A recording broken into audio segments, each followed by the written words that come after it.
Welcome. Today's reading of the Gospel is from St. Luke. Jesus said to his disciples, "A rich man had a steward who was reported to him for squandering his property. He summoned him and said, 'What is this I hear about you? Prepare a full account of your stewardship, because you can no longer be my steward.' The steward said to himself, 'What shall I do, now that my master is taking the position of steward away from me? I'm not strong enough to dig, and I'm not ashamed to beg. I know what I shall do, so when I'm removed from the stewardship, they may welcome me into their homes.' So he called his master's debtors one by one.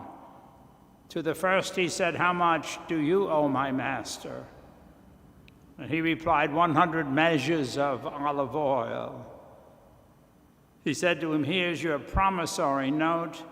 Sit down and quickly write one for 50. Then to another he said, 'And you, how much do you owe?' And he replied, 100 measures of wheat. And he said to him, 'Here's your promissory note. Write one for 80. And the master commented that this honest steward for being prudent. For the children of this world are more prudent in dealing with their own generation than the children of light.'" The Gospel of the Lord. I have to be honest, in first reading this parable, there's always the temptation to admire the steward. Even in the end, the owner says, "This man knows what he's doing. He's prudent in his own way. He takes care of himself." He was a man who used other people, but he gained security. He gained relationships, contacts. And when the time comes and he has to own up and pay his debt, so to speak, he realizes all his emphasis has been in the wrong direction. And so he kind of reverses his approach. And he uses, again, the wealth of the owner to cut the debts of others in half, so that they will welcome him, so that he'll be popular, so that he'll always be supported. Can't fault him. That's pretty smart. That's being wise in a worldly way. And of course, what Jesus says to us is that we have to be in the world, but not of it. We do have to be wise. We do have to be prudent. We do have to work hard often to gain a certain measure of security for ourselves and for our families. That's not the issue. The issue is, am I being honest? Am I a person of integrity? Am I living the way I profess to believe? Do I have my values straight? And that often means that I have to make difficult choices every day if I'm to remain faithful to my call. There's the difference. Give up some of what looks like a certain amount of security, where the world will say you're being foolish. Take care of yourself. No one else will do that. If I don't pay my bills, who will? If I don't take care of my family, who will? If I don't take care of me, who will? And as far as it goes, that makes sense. But what Jesus is challenging us to do is to go beyond that. Not so much different from the steward.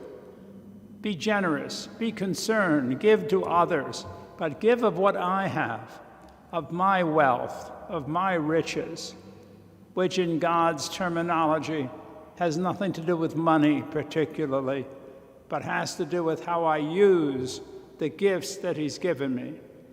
How do I share them with others? Am I generous today in my relationship?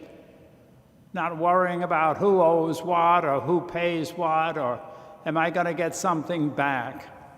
But ultimately, I guess it means in my prayer to not only be aware of God's presence, but to trust Him, that if I am being a person of integrity, it means that I'm doing what I need to do for my own security, protecting my own family and my own friends, but at the same time conscious of God's commandment to give of myself to others.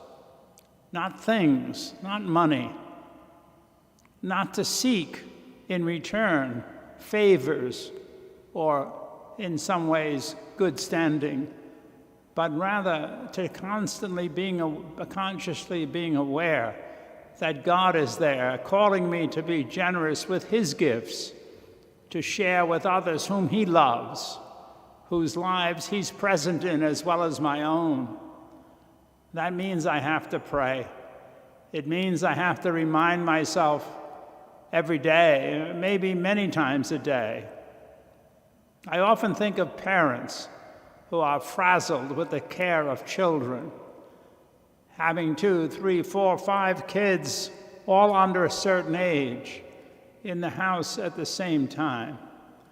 I would say that if I was to trade places with them, I would have to remind myself more than once, maybe every 5 minutes, why do I have these kids? Why do I keep them? They don't care, they don't listen, they're all about themselves. I'm afraid they remind me of me when I was their age. And the ultimate answer is because they're gifts. They're gifts from God, and I want to love them as gifts from God, not as a burden and a responsibility. That takes work. It takes sacrifice. Above all, it takes faith. Why am I here? Why am I a parent? Why am I married? Why do I have friendships? Why am I a priest? Ultimately, because I believe this is what God wants of me today, to be a witness to His presence in my relationships with others every moment, and then to trust that He will bring the results. The profit, I'll gain not only God's love, which I already have, but I'll gain myself. I'll gain a knowledge and a relationship with the person that God created from the beginning. I hope you have a safe day and continue to pray for one another. And I hope that you find peace and contentment in the midst of all the confusion that seems to be going on. God bless.